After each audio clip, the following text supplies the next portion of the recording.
Welcome to Berry Life, bringing you easy and delicious vegan and vegetarian recipes every week.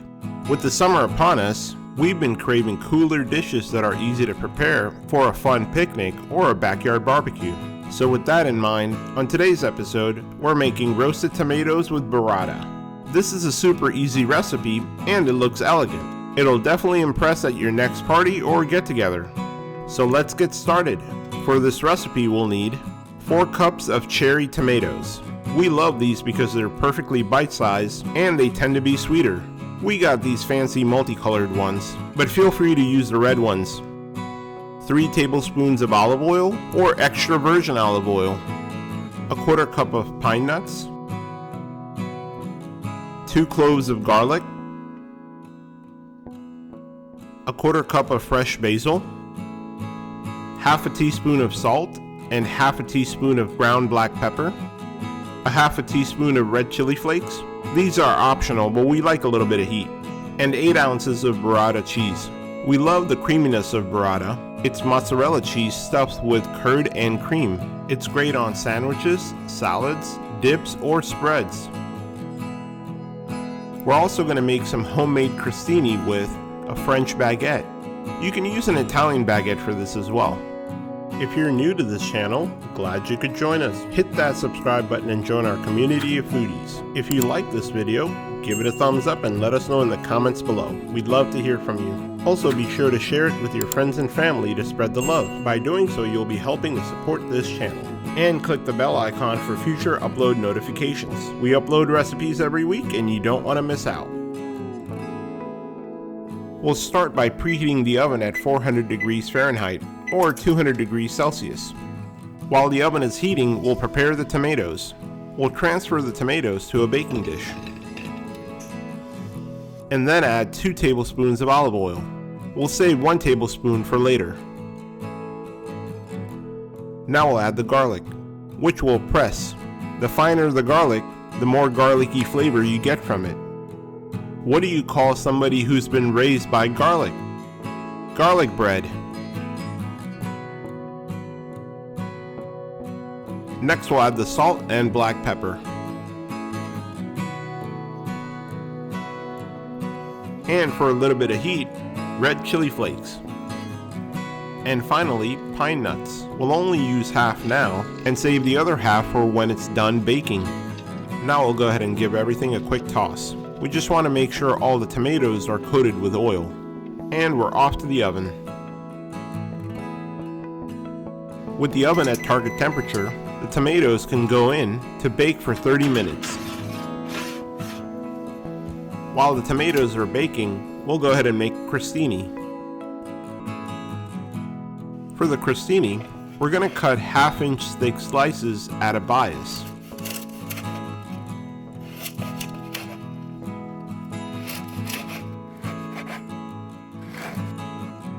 When you cut it at a bias like this, not only does it look good, you get a longer slice. On a baking sheet, lined with tin foil, we'll go ahead and lay out all the pieces. Now we'll brush both sides with olive oil and season it with salt and pepper.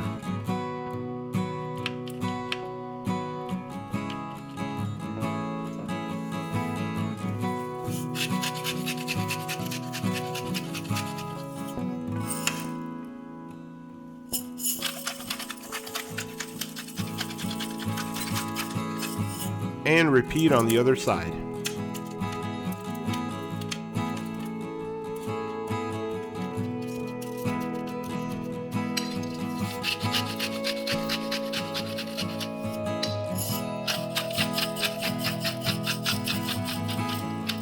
Now these can also go into the oven. We'll bake these for about 5 to 7 minutes per side, and check on them every couple of minutes so they don't burn. Everyone's ovens are a little different. While the tomatoes and the crostini are baking, we'll go ahead and remove the burrata cheese from its package and strain any excess liquid. We'll also chiffonade or finely slice the fresh basil. A good trick to this is to stack the leaves and then roll them for ease of handling. This looks good. Perfect little ribbons. It's been a few minutes. We'll check on the crostini. And they look to be done. Gotta love that GBD. It's been a total of 30 minutes. Let's check on the tomatoes. And the roasted tomatoes are done. I can already smell that amazing garlic. We're gonna allow the tomatoes to cool a little before serving. This dish can be served hot, but it's even better having cooled in the refrigerator. Once the tomatoes have cooled off, we'll go ahead and add the fresh basil and give it a stir. If you're worried about the excess liquid, don't. The burrata cheese will help with this. We'll go ahead and transfer the tomatoes to our favorite bowl. Just love the bright colors. And then top it with burrata cheese. More basil for freshness, and the remaining pine nuts for an additional crunch. We'll cut the burrata cheese open, cutting a wedge and then releasing the curd. The cream from the filling will mix with the juices of the tomato and allow it to thicken. Now we'll drizzle on a little bit more olive oil and sprinkle it with a little bit more salt and pepper. And not to forget the crostini. That's it, we're ready to dig in. We'll go ahead and grab a crostini and load it with these gorgeous tomatoes and the creamy burrata. It really doesn't get better than this.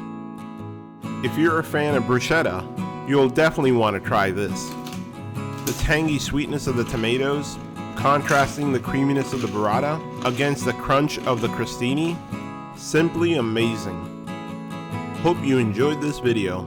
Be sure to give it a thumbs up and let us know in the comments below what you thought of this recipe. And remember to subscribe and share this with your friends and family to help support this channel. We would really appreciate it. And if you try this recipe, be sure to tag us on Instagram at BerryBerryLife. Thank you for watching and enjoy!